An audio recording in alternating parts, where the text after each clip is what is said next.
On parle souvent de l'estime de soi et de ce que cela implique pour la personne. Mais en fait, qu'est-ce que c'est ? Selon le Petit Larousse de la psychologie, l'estime de soi, c'est l'attitude plus ou moins favorable envers soi-même, la manière dont on se considère, le respect que l'on se porte, l'appréciation de sa propre valeur dans tel ou tel domaine. En gros, c'est une auto-évaluation de notre propre valeur, mais c'est plus compliqué que ça. L'estime de soi est étroitement liée à d'autres concepts et souvent confondue avec certains, tels que la confiance en soi, qui est l'évaluation de ses capacités et non pas de sa propre valeur sur une tâche donnée. Ainsi, il est possible d'avoir une bonne estime de soi, mais de ne pas être confiant quant à un sujet, et inversement. La confiance en soi est situationnelle. L'estime, elle, est une valeur globale. Elle est aussi confondue avec le narcissisme, qui est souvent assimilé à une haute estime de soi. D'après des recherches sur sa construction, le narcissisme se base sur des caractéristiques indépendantes à l'estime de soi, telles que le sentiment de supériorité, le manque d'empathie, l'impression d'avoir plus de droits que les autres ou encore l'incapacité à accepter la critique. Cependant, il est possible d'avoir une haute estime de soi sans vouloir écraser les autres.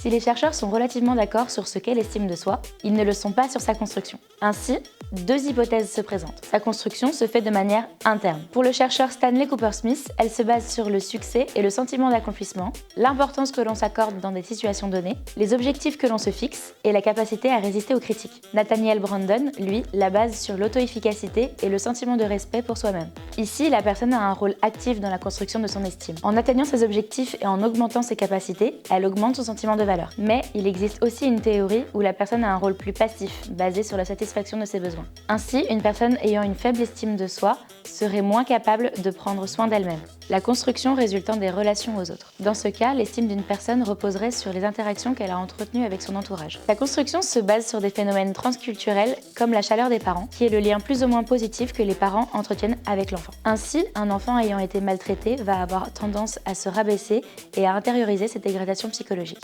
Au contraire, complimenter un enfant sur ses essais et ses réussites va lui permettre de modifier son comportement, d'avoir un état mental et une estime plus stable et le pousser à l'auto-efficacité. Néanmoins, les compliments doivent se baser sur les bonnes caractéristiques, sur ses efforts et pas seulement sur ses réussites, et ne devraient pas être exagérés tels que tu es le ou la meilleure, sinon il risquerait de se sentir obligé de coller à des standards trop hauts qui empêcheraient le développement de compétences par peur de l'échec, ou cela créerait un enfant avec une trop haute estime de soi, pouvant créer un manque de compassion et mener à du narcissisme. Cela dit, le lien parental n'est pas le seul à intervenir dans la création de l'estime. Les interactions des amis, des fratries, des professeurs, etc.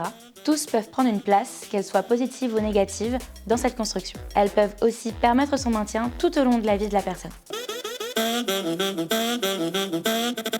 Tout d'abord, nous devons définir le concept de corps. Le corps réel a ses propres propriétés physiques, taille, poids, forme, etc. Le corps perçu est l'image du corps chargée des sentiments et des affects. Dans le cas du corps perçu, l'influence de la culture dans laquelle la personne grandit rentre en compte. En effet, le poids de la beauté change en fonction du contexte socio-culturel. Il sera alors un biais dans la perception du corps. Par exemple, dans une logique hétérocentrée, la promotion de la minceur chez les femmes et celle de la musculature chez les hommes exercent une pression corporelle amplifiée par les médias, les pairs, la famille, et conduisent à l'intériorisation de normes par les individus. Des études ont été réalisées entre l'estime de soi et le culte de la célébrité. Il en est ressorti que celui-ci pouvait avoir un impact négatif sur l'estime de soi des jeunes filles. Il a été montré que plus les personnes sont jeunes et plus le culte de la célébrité est important. Une grande exposition dans les médias de corps dits normaux modifie les représentations de ce qu'est réellement la normalité. Cependant, cette injonction à la norme n'a d'impact sur l'estime de soi que si la personne souffre de la différence entre son corps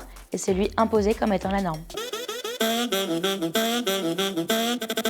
D'après une étude, chez les filles, plus l'estime de soi est élevée et moins le premier rapport sera précoce. En revanche, on observe l'inverse chez les garçons. L'estime de soi sexuelle joue dans le fonctionnement interpersonnel et dans le développement d'une vie sexuelle saine. D'après les résultats, on observe que les personnes montrant de l'anxiété d'abandon ou de l'évitement de l'intimité présentent une faible estime de soi sexuelle et par ce fait seraient moins satisfaites sur le plan sexuel. On estime qu'un ou une jeune adulte ayant une estime de son corps élevée aura un meilleur fonctionnement, des activités sexuelles plus variées et un nombre de partenaires plus élevé. A contrario, une faible estime corporelle pourrait amener à plus de pratiques dites à risque, amenant par exemple à des grossesses non planifiées ou des IST, cela particulièrement chez les femmes par manque de communication sur le sujet.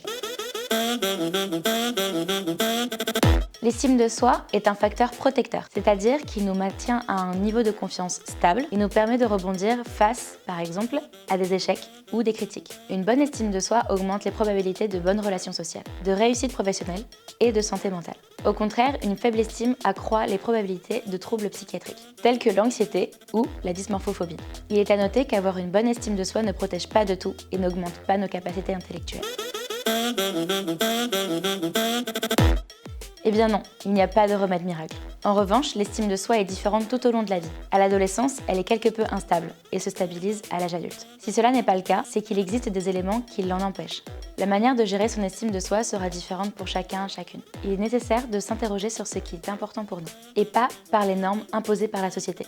Il faut se focaliser sur les besoins, le rôle social, l'identité, ou encore les compétences qui nous tiennent à cœur et que nous voudrions adopter. La normalisation de nombreux modèles de vie, corps, sexualité, identité, serait un moyen de laisser chaque individu vivre comme il ou elle le souhaite, et supprimerait l'aspect critique de la balance de l'estime de soi. Attention, avant la mise en place de tout cela dans notre mode de vie, il y aura besoin de temps et de patience. La modification de l'estime de soi n'est pas une chose linéaire. Celle-ci est complexe et il est parfois difficile de ne pas retomber à zéro.